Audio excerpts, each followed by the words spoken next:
हाँ दोस्तों नमस्कार। एक बार फिर से आप सभी लोगों का आपके अपने YouTube channel physics with concept पर दिल खोल करके हार्दिक स्वागत और अभिनंदन है। तो दोस्तों आज की क्लास में हम लोग देखने वाले हैं एरर यानी त्रुटि क्या होता है। जैसा कि दोस्तों आपको पता है कि ये आपका क्लास 11 फिजिक्स का चैप्टर नंबर 2 चल रहा है और उस चैप्टर नंबर 2 का नाम है मात्रक, मापन तथा त्रुटि विश्लेषण। इसके हमने 2 पार्ट पहले से बना के रखे हुए हैं। अगर आपने 2 पार्ट नहीं देखा है वो दोनों पार्ट पहले देखें।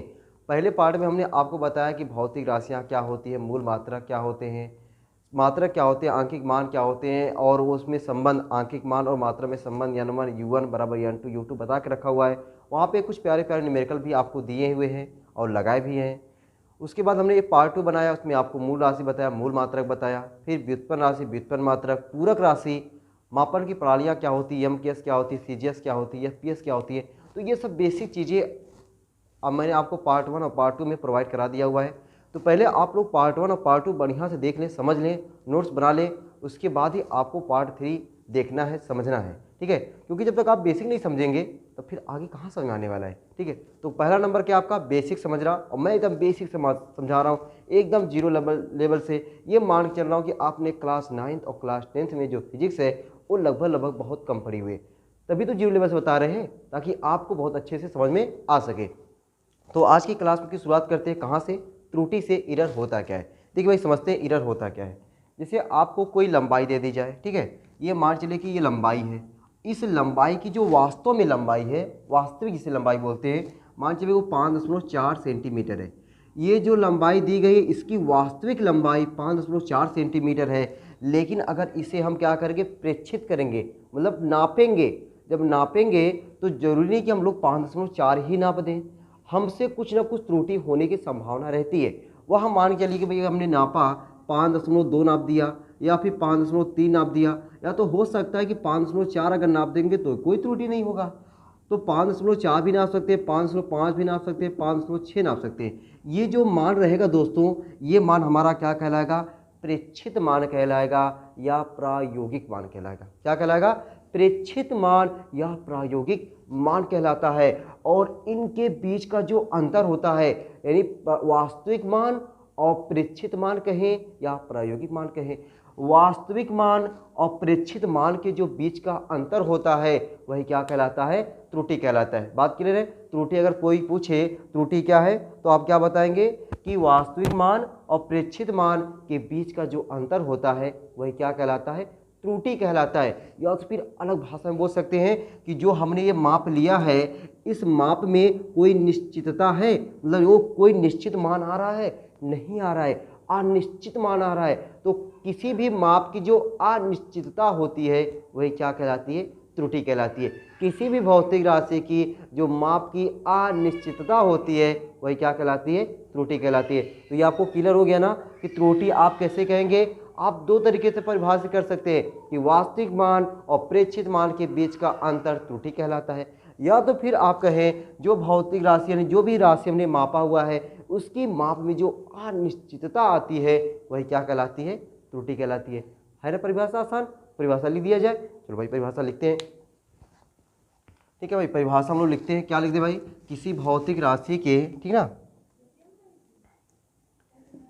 तो त्रुटि में क्या लिख देंगे, किसी भौतिक राशि के, किसी भौतिक राशि, भाई पिछली क्लास में आपको समझा दिए थे ना एकदम, किसी भौतिक राशि के, किसी भौतिक राशि के, ठीक है, वास्तविक मान, वास्तविक मान, वास्तविक मान तथा प्रेक्षित मान।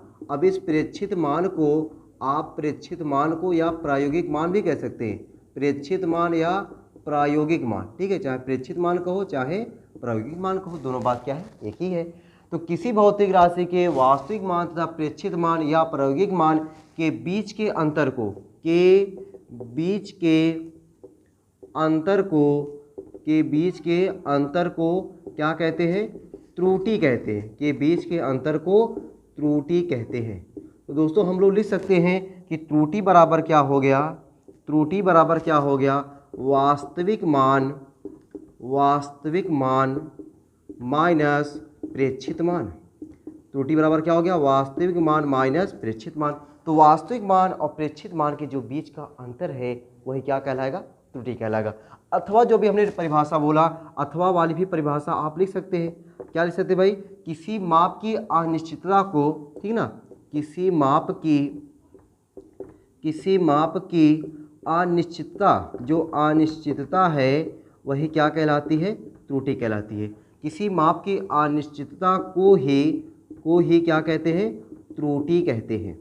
क्या कहते हैं, त्रुटि कहते हैं। ये त्रुटि, एरर समझ में आ गया ना, एरर क्या है, त्रुटि क्या है, ठीक। अब दोस्तों हम लोग समझते हैं ये जो त्रुटि है, एरर है, ये कितने प्रकार का होता है। त्रुटि है जो एरर है ये कितने प्रकार का होता है, टाइप्स ऑफ एरर कितने प्रकार के होते हैं। तो दोस्तों आपको बता देना, ये जो त्रुटि होती है ये त्रुटि 2 प्रकार की होती है। त्रुटि कितने प्रकार की होती है, 2 प्रकार की होती है ना। तो नीचे आप लिख सकते हैं कि त्रुटि के प्रकार, ठीक है, क्या लिख सकते हैं, त्रुटि के प्रकार। तो ये जो अपनी त्रुटियां है वह कितने प्रकार की होती है, 2 प्रकार की होती है, त्रुटि के प्रकार। तो त्रुटि कितने प्रकार की, 2 प्रकार की, ठीक है। त्रुटि के प्रकार नीचे लिख सकते, त्रुटि 2 प्रकार की होती है।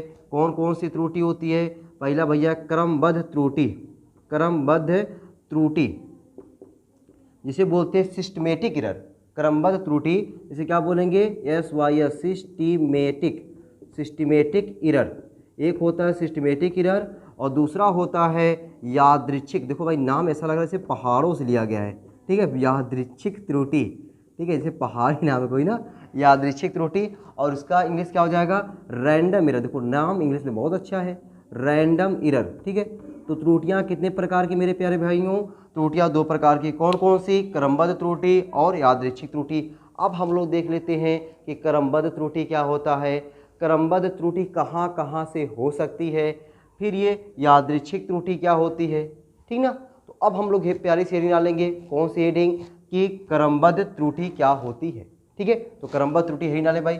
ये चीज़ मैं आपको लिख लिख के से बता रहा हूँ ताकि आपको नोट्स बनाने में कोनो प्रॉब्लम ना हो। आराम से एकदम आप नोट्स बनाते रहें और धीरे धीरे पढ़ते रहें।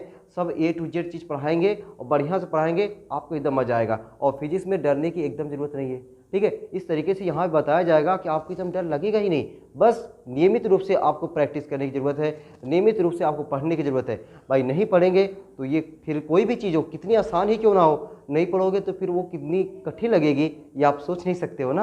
हाँ, तो हेडिंग नहीं डालो भाई आगे, गर्मी बहुत है यार। अब देखो भाई हम लोग हेडिंग क्या डालेंगे, ठीक है। अब ये चैप्टर का नाम मिटा उठा देना, तुम लोग तो चैप्टर समझ गए होगे, चैप्टर का नाम तुम लोग याद हो गया। ये चैप्टर मैं बार बार नाम इसलिए डालता हूँ ताकि आपको लगे कि हाँ हमारा चैप्टर नंबर 2 चल रहा है और चैप्टर नंबर 2 में हम इतना पढ़ चुके हैं। ये थोड़ा सा बेसिक उसके बारे में बार बार बोलना जरूरी है ना। तो भाई अब हम लोग हेडिंग क्या डालेंगे, क्रमबद्ध त्रुटि क्या होता है ना। तो हमारा हेडिंग क्या हो जाएगा, क्रमबद्ध त्रुटि, क्रमबद्ध त्रुटि। क्रमबद्ध त्रुटि हमने इंग्लिश यहाँ पे लिख ही दिया हुआ था कि सिस्टमेटिक एरर। तो भाई देखो क्रमबद्ध, नाम से ऐसा लग रहा है क्रम से, मतलब एक के बाद कहने का मतलब दोस्तों यहाँ पे ये है कि कोई भी यंत्र हो उस यंत्र से नियमित रूप से, ठीक ना, कोई भी यंत्र हो कोई भी चीज़ हो उसमें अगर नियमित रूप से होने वाली त्रुटि, ठीक है, किसी भी भौतिक राशि की माप में नियमित रूप से होने वाली जो त्रुटि होती है वही त्रुटि क्या कहलाती है, क्रमबद्ध त्रुटि कहलाती है। तो लिख सकते हैं ना इसको, केवल मुंह से बोल दे, लिख लोगे, किसी भौतिक राशि की माप में, किसी भौतिक राशि की माप में नियमित रूप से होने वाली त्रुटि, क्या, नियमित रूप से होने वाली त्रुटि क्रमबद्ध त्रुटि कहलाती है।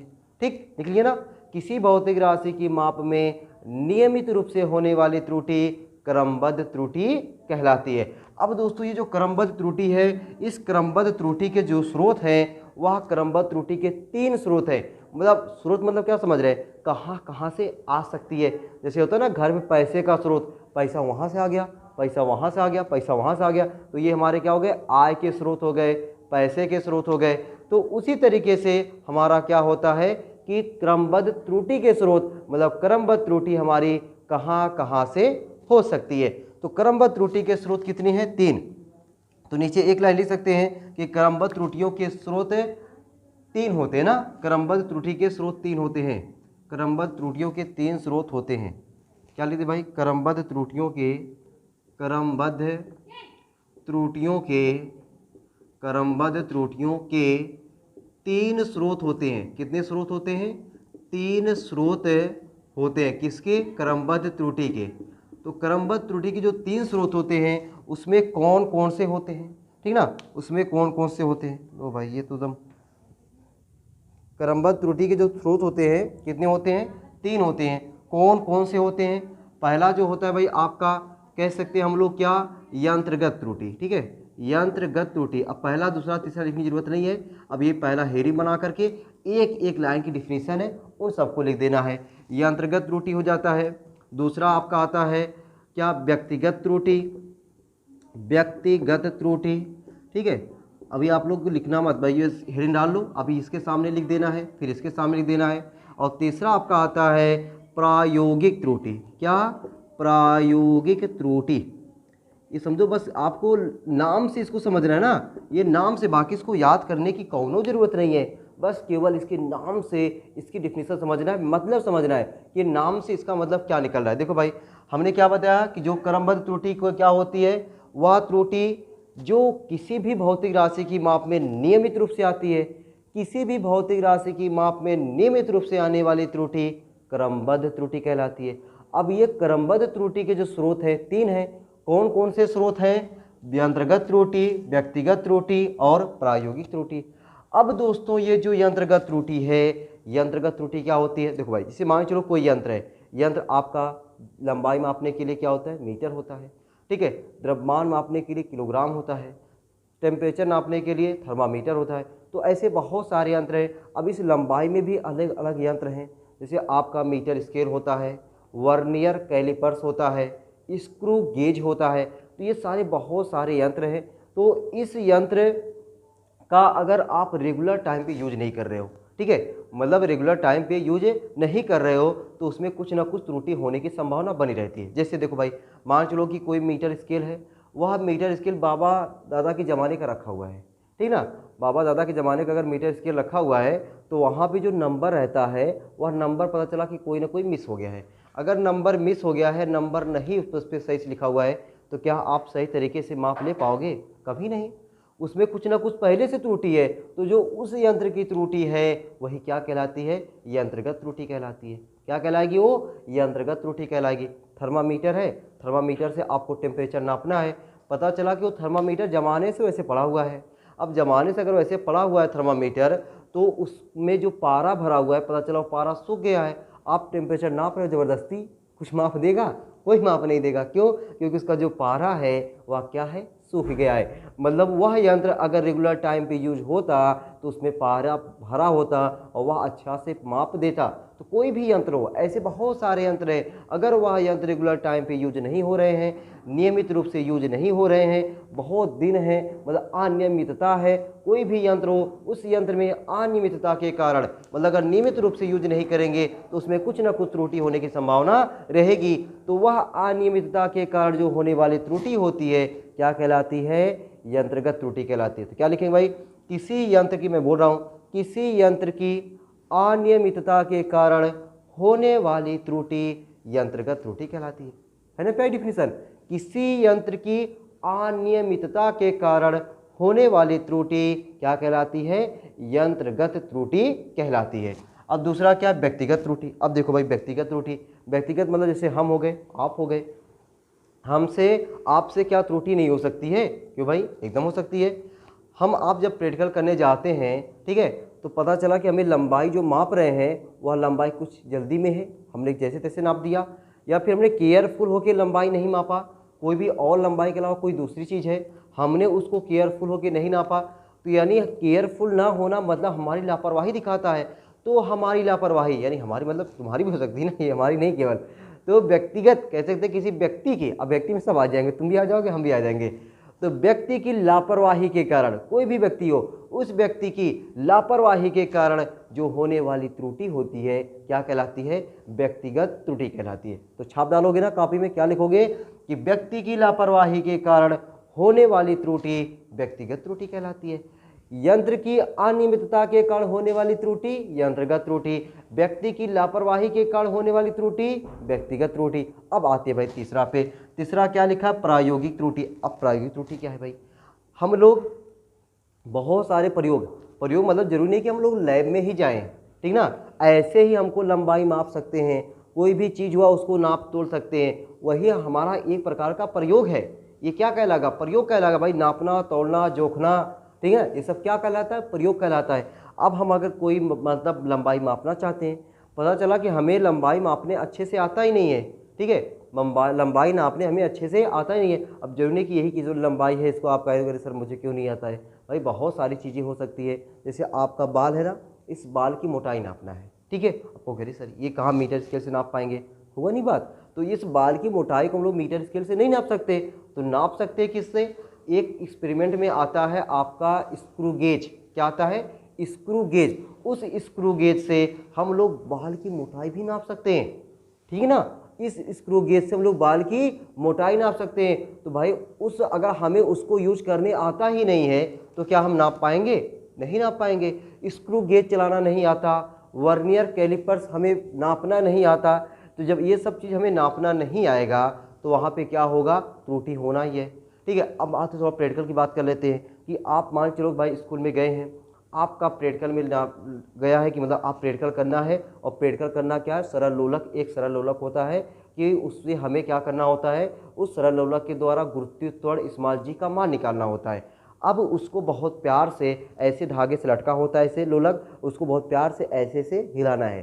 तो आप प्यार से तो हिलाओगे, लेकिन कैसे? या ऐसे खूब, ठीक है। जब खूब ऐसे ऐसे ये जाएगा, खूब इधर उधर करेगा, तो इसका जो आवर्तकाल है ना, वो आवर्तकाल पता चला कि बहुत लंबा लंबा आप लोगने लगोगे, और आवर्तकाल भी गिनने नहीं आ रहा आपको अगर, तो वहाँ पे यानी प्रायोगिक सिद्धांत अगर आपको नहीं पता है तो वहाँ पे भी त्रुटि होने की संभावना रहती है। तो कह सकते हैं दोस्तों कि प्रायोगिक सिद्धांतों के अभाव के कारण, प्रायोगिक सिद्धांतों के अभाव के कारण जो होने वाली त्रुटि होती है क्या कहलाती है? प्रायोगिक त्रुटि कहलाती है। तो ये तीनों त्रुटियां आपको समझ में आ गई ना।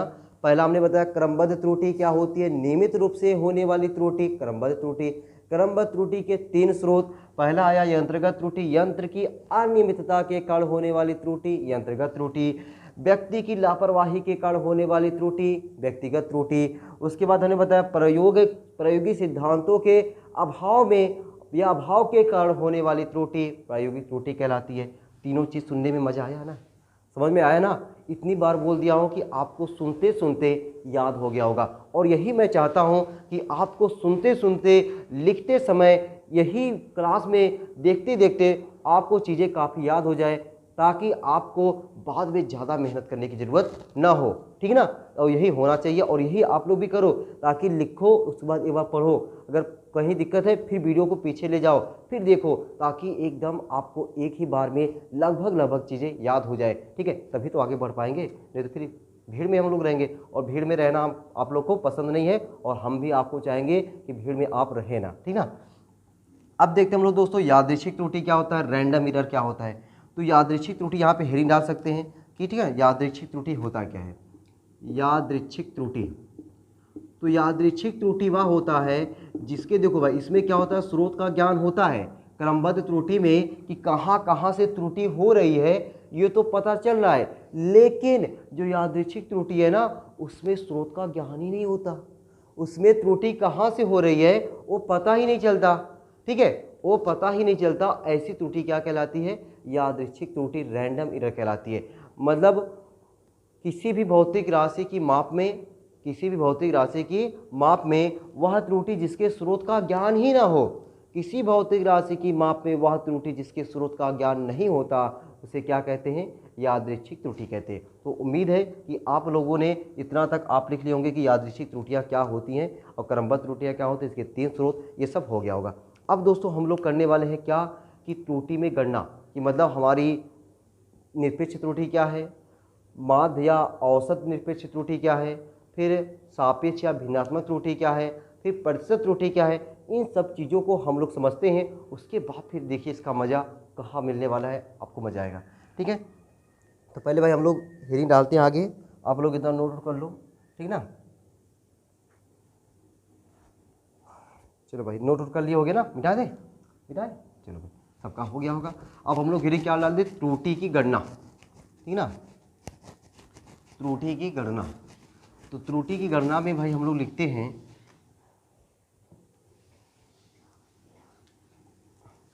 त्रुटि की गणना में हम लोग क्या लिखते हैं, त्रुटि की गणना, त्रुटि की गणना। ठीक, अब इस त्रुटि की गणना में हम लोग को क्या क्या पढ़ना है एक बार लिख लेते हैं। हम लोग को पढ़ना है भाई पहले निरपेक्ष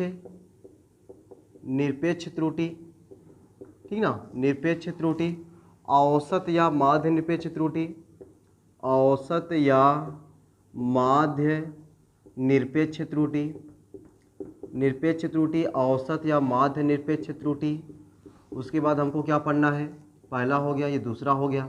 उसके बाद हमको देखना है सापेक्ष या भिन्नात्मक त्रुटि, सापेक्ष या भिन्नात्मक त्रुटि, सापेक्ष या भिन्नात्मक त्रुटि। उसके बाद दोस्तों हमको देखना है, ठीक है, प्रतिशत त्रुटि। क्या देखना है, प्रतिशत त्रुटि। इन सभी चीज़ों को दोस्तों हम लोग को पढ़ना है, ठीक ना। निरपेक्ष त्रुटि, औसत या माध्य निरपेक्ष त्रुटि, सापेक्ष या भिन्नात्मक त्रुटि और प्रतिशत त्रुटि। आइए हम लोग इस सभी चीज़ों को बारी बारी से समझते हैं। बहुत ही आसान है, बहुत ही आसान, बता दिया ना, बहुत ही आसान। बस केवल देखो, जो हम लोग ने त्रुटि पढ़ा हुआ है लगभग वही त्रुटि आपकी निरपेक्ष त्रुटि है। मतलब त्रुटि को हम लोग निरपेक्ष त्रुटि कह सकते हैं, सिंपल सी बात, त्रुटि को हम लोग निरपेक्ष त्रुटि कह सकते हैं।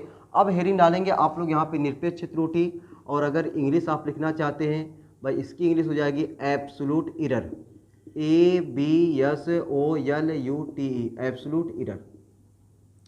अब देखिए दोस्तों, एब्सोल्यूट एरर क्या हो जाएगा, कोई भी भौतिक राशि है और उस राशि का हमने माप लिया, जो पहले से उसकी लंबाई फिक्स होती है उसे बोलते हैं वास्तविक लंबाई। जो पहले से उसकी लंबाई फिक्स है उसे क्या बोलेंगे, वास्तविक लंबाई। जो हम लोग मापेंगे, जो हम लोग प्रेक्षण करेंगे, उसे हम लोग क्या बोलते हैं, प्रायोगिक माप या फिर प्रेक्षित माप। तो वास्तविक मान और प्रेक्षित मान के बीच का जो अंतर है वही क्या कहलाता है, निरपेक्ष त्रुटि कहलाता है। और वही तो हमने त्रुटि बताया कि किसी भौतिक राशि के वास्तविक मान और प्रायोगिक मान के बीच का अंतर क्या कहलाता है, त्रुटि कहलाता है। और वही डिफिनीशन आपको कॉपी एंड पेस्ट कर दो लाके निरपेक्ष त्रुटि में, किसी भौतिक राशि के वास्तविक मान और प्रेक्षित मान के बीच के अंतर को निरपेक्ष त्रुटि कहते हैं। क्या कहते हैं, निरपेक्ष त्रुटि कहते हैं। तो अब हम लोग क्या लिख दें कि भाई निरपेक्ष त्रुटि बराबर, यहाँ पर लिख दें कि निरपेक्ष त्रुटि बराबर, निरपेक्ष त्रुटि बराबर क्या हो जाएगा, वास्तविक मान माइनस प्रायोगिक मान, वास्तविक मान माइनस प्रायोगिक मान।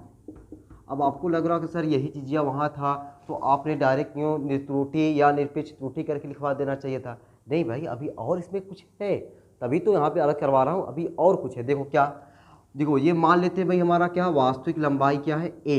जैसे हम लोग 5.4 5.3 लेते थे ना, वो वास्तविक लंबाई ये यहाँ पे A है।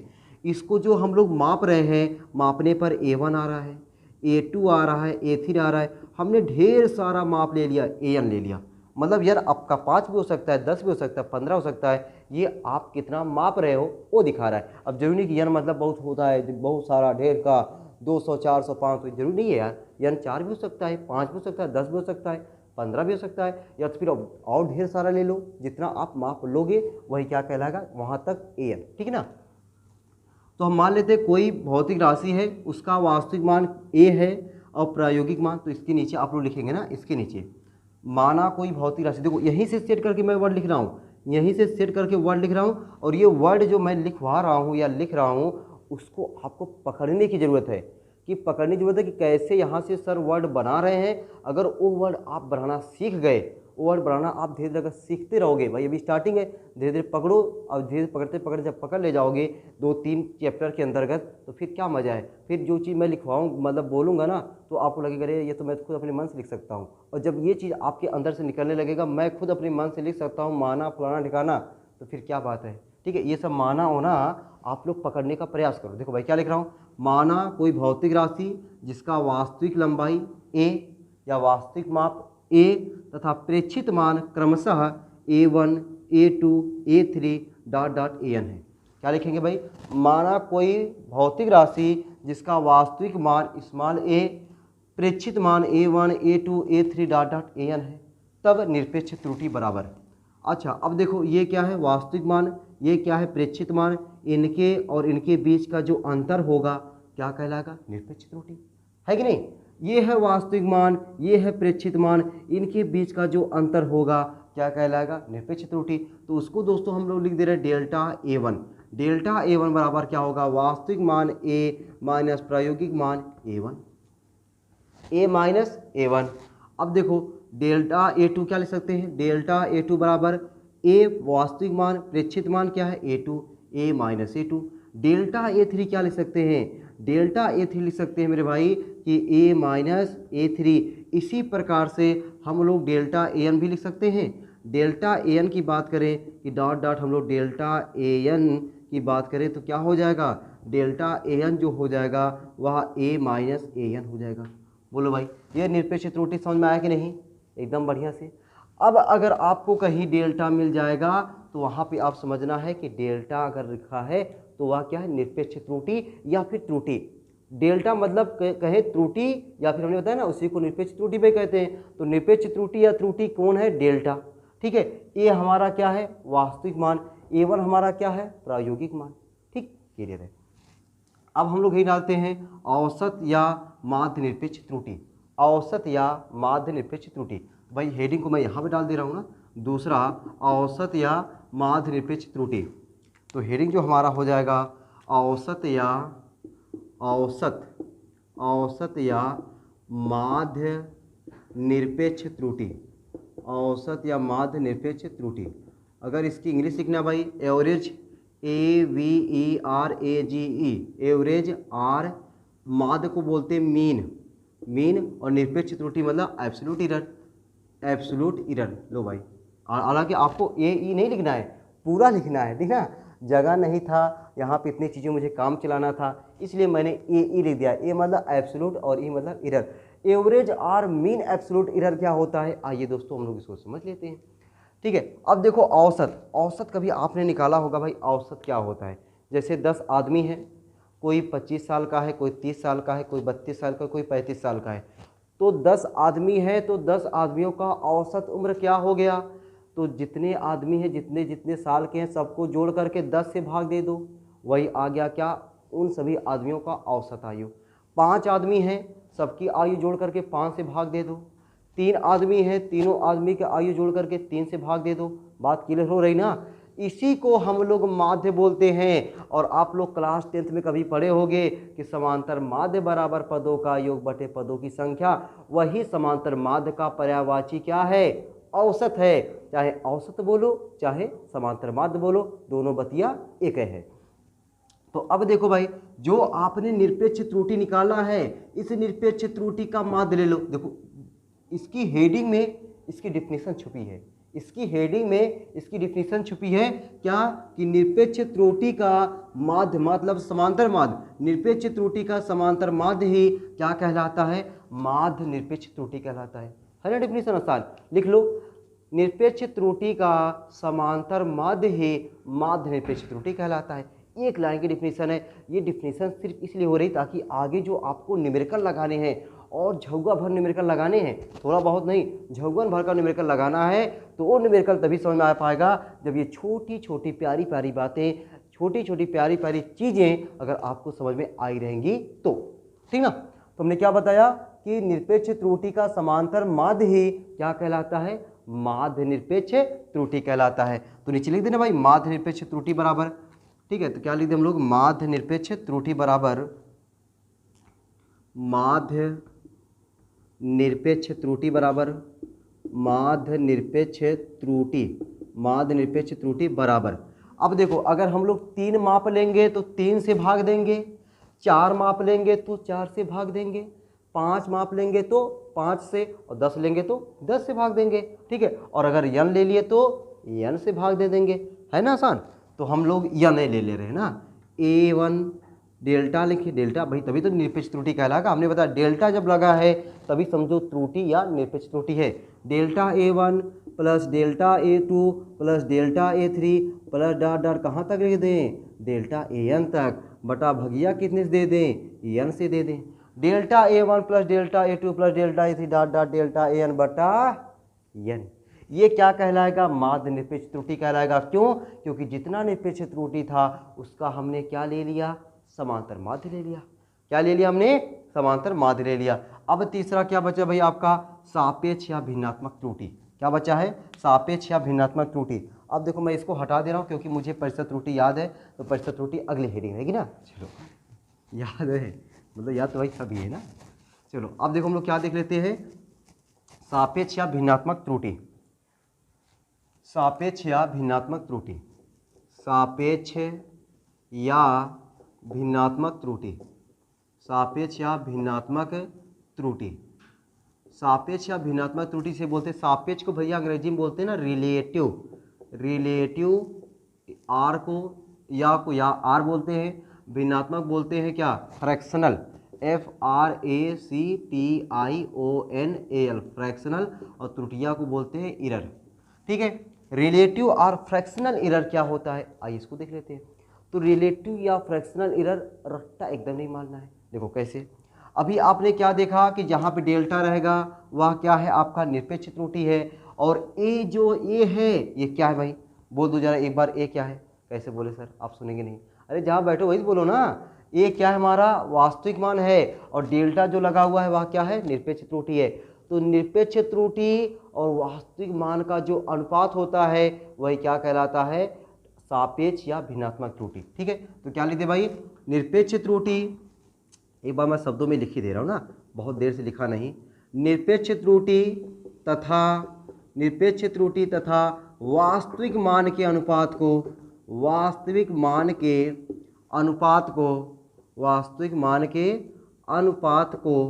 अनुपात को क्या बोलेंगे हम लोग है भाई, भिन्नात्मक त्रुटि बोलेंगे। माध्य को भिन्नात्मक त्रुटि कहते हैं, भिन्नात्मक, ये माह है भाई, भिन्नात्मक त्रुटि कहते हैं किसको, निरपेक्ष त्रुटि तथा वास्तविक मान के अनुपात को भिन्नात्मक त्रुटि कहते हैं।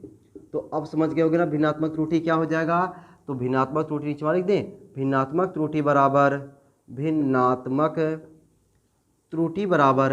भिन्नात्मक त्रुटि आपका क्या हो जाएगा, निरपेक्ष त्रुटि क्या लिखेंगे, डेल्टा ए, और वास्तविक मान क्या लिखेंगे, ए। निरपेक्ष त्रुटि और वास्तविक मान, और इसको बोलते हैं हिंदिया में अनुपात बोल देंगे। निरपेक्ष त्रुटि तथा वास्तविक मान के अनुपात को क्या कह देंगे हम लोग, भिन्नात्मक त्रुटि कहेंगे। क्या कह देंगे, भिन्नात्मक त्रुटि कह देंगे। और अभी एक बचा हुआ था ना क्या, प्रतिशत त्रुटि, क्या बचा था, प्रतिशत त्रुटि। अब देखो भैया प्रतिशत त्रुटि क्या हो जाएगा, percentage error, PERCENTAGE, percentage error. अब देखो परसेंटेज इरर क्या हो जाएगा, जो भिन्नात्मक त्रुटियाँ आई है ना, जो भिन्नात्मक त्रुटियाँ आई है उसी में 100 का गुणा कर दो। भिन्नात्मक त्रुटियाँ में 100 का गुणा करने पर आपको जो मिल जाएगा वही क्या कहलाएगा, वही प्रतिशत त्रुटि कहलाएगा। तो भिन्नात्मक त्रुटि में 100 का गुणा करने से प्राप्त त्रुटि प्रतिशत त्रुटि कहलाती है। ठीक है, तो इसको मैं लिख दे रहा हूँ, इसको भी लिख दे रहा हूँ आपके लिए। ठीक है, क्या लिखते भाई, भिन्नात्मक त्रुटि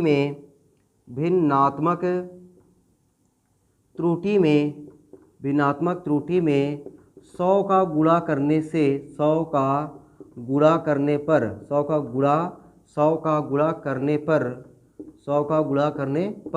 प्राप्त त्रुटि, 100 का गुणा करने पर प्राप्त त्रुटि, क्या लिख रहे भाई, छोटी लिखने जा रहे हैं, प्राप्त त्रुटि क्या कहलाती है, प्रतिशत त्रुटि कहलाती है।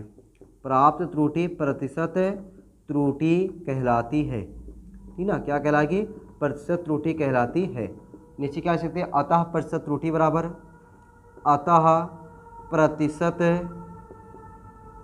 प्रतिशत त्रुटि बराबर क्या हो जाएगा, भिन्नात्मक त्रुटि आपका क्या है, डेल्टा ए बटा ए। इस डेल्टा ए बटा ए में कितने का गुणा कर दें, 100 का, तो ये क्या बन गया, प्रतिशत त्रुटि बन गया। ठीक है, तो दोस्तों हमने आपको त्रुटि की गणना में 4 प्रकार की त्रुटियों की गणना करने के बारे में बताया। पहला निरपेक्ष त्रुटि, दूसरा औसत या माध्य निरपेक्ष त्रुटि, तीसरा सापेक्ष या भिन्नात्मक त्रुटि, और चौथा प्रतिशत त्रुटि। और निरपेक्ष त्रुटि क्या है, वास्तविक मान और प्रायोगिक मान के बीच का अंतर निरपेक्ष त्रुटि कहलाता है। हमने कोई भौतिक राशि जिसका वास्तविक मान ए रखा और उसमें जो मापित मान या भी बोले प्रेक्षित मान या प्रायोगिक मान जो आए हैं A1, A2, A3 .AN, तब उसमें निरपेक्ष त्रुटि डेल्टा A1 बराबर A-A1, डेल्टा A2 बराबर A-A2, डेल्टा A3 बराबर A-A3 डेल्टा AN बराबर A-AN। फिर हमने आपको बताया माध्य या औसत निरपेक्ष त्रुटि, जो निरपेक्ष त्रुटि है उसका समांतर माध्य ले लो। जो निरपेक्ष त्रुटि है उसका क्या ले लें, समांतर माध्य ले लें। तो निरपेक्ष त्रुटि का समांतर माध्य ही क्या कहलाता है, माध्य या औसत निरपेक्ष त्रुटि कहलाता है। ठीक है, हमने लिखा उसको माध्य या औसत निरपेक्ष त्रुटि बराबर delta A1 plus delta A2 plus delta A3 plus dot dot delta AN बटा n। फिर हमने आपको बताया भिन्नात्मक त्रुटि या सापेक्ष त्रुटि। तो निरपेक्ष त्रुटि तथा वास्तविक मान का जो अनुपात होता है, निरपेक्ष त्रुटि क्या है, डेल्टा A, वास्तविक मान क्या है, A, इन दोनों का जो अनुपात है वही क्या कहलाया आपका सापेक्ष या भिन्नात्मक त्रुटि कहलाया। फिर आपका क्या है प्रतिशत त्रुटि, निरपेक्ष त्रुटि या फिर भिन्नात्मक त्रुटि या सापेक्ष त्रुटि जो आया है उसी में आप क्या कर देंगे 100 का गुणा कर देंगे।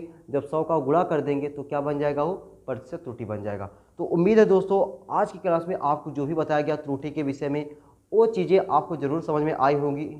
और क्यों नहीं आएंगी यार, जब चीज़ें इतनी बार बताई जाएँ, इतनी बार समझाई जाएँ तो खोपड़ी है ना, ऐसा थोड़ी है कि भाई यहाँ पे सब कुछ अलग भरा हुआ है, उसमें घुसे की बात ना, और घुस रही होगी, आपको समझ में आ रहा होगा। अगर भाई समझ में चीज़ें आ रही हैं तो वीडियो को लाइक करें, कमेंट करें और ज़्यादा से ज़्यादा लोगों के पास शेयर करें, ठीक ना।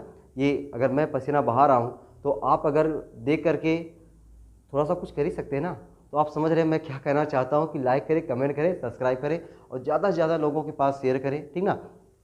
फिर मिलते हैं अगली क्लास में ऐसे जोरदार टॉपिक के साथ। ऐसे अभी इसके चैप्टर की कई वीडियो आपको आने वाली है, वो बारी बारी से आपको वीडियो मिलती रहेंगी। बस आप ऐसे देखते रहें और नोट्स बनाते रहें और चीज़ों को बढ़िया से समझते रहें। और कोई भी दिक्कत परेशानी हो तो कमेंट बॉक्स में उस दिक्कत परेशानी को छापें। अगर कोई भी चीज़ समझने में दिक्कत हो रही है उसको भी बताएं कमेंट बॉक्स में, और मेरे पढ़ाने में अगर कोई कमी आ रही है तो उसको भी कमेंट बॉक्स में मेंशन करें ताकि मैं उसको जल्दी से जल्दी सुधार कर सकूं, ठीक है। और भाई जो चीज़ अच्छी लग रही है उसको भी कमेंट बॉक्स में लिखा करें, बताया करें, हाँ ये सर ये चीज़ आपने बताया, यहाँ पे बहुत मज़ा आया।